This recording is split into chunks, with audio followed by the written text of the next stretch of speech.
విశ్వాస సంబంధులే విశ్వాసం గల అబ్రహాముతో కూడా ఆశీర్వదింపబడును అని పరిశుద్ధ వాక్కు చాలా స్పష్టతగా సెలవిచ్చి ఉన్నది.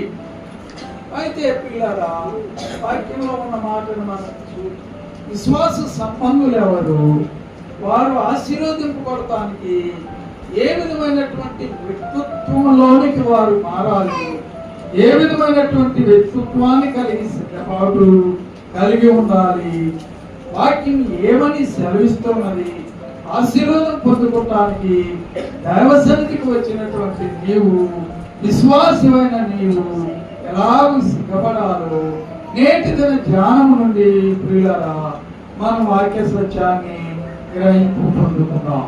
నేటి వ్యవహారంలో మనకి సెలవుబడుతున్నటువంటి మాట, సందేశముందు మనకి సెలవుబడుతున్నటువంటి సత్యము ప్రియులారా. కాబట్టి విశ్వాస సంబంధులే విశ్వాసం గల అబ్రహాముతో కూడా ఆశీర్వదింపబడుదురు. దేవునికి స్తోత్రం. అంటే ఇక్కడ మనం పూర్తిగా టోటల్ గా సంపూర్తిగా గ్రహించవలసిన సత్య స్థితి ఏంటంటే విశ్వాస సంబంధులు ఆశీర్వదింపబడతారని మనం గ్రహింపు పొందుకోబోతూ ఉన్నాం. ఆ ఆశీర్వాదాన్ని పొందుకోవటానికి విశ్వాస సంబంధులు ఎలాగూ సిద్ధపడవలనో నేటి దిన వాక్య ధ్యానం మనకి ఇస్తున్నటువంటి సందేశం నుండి గ్రహింపు మనం చేసుకుందాం.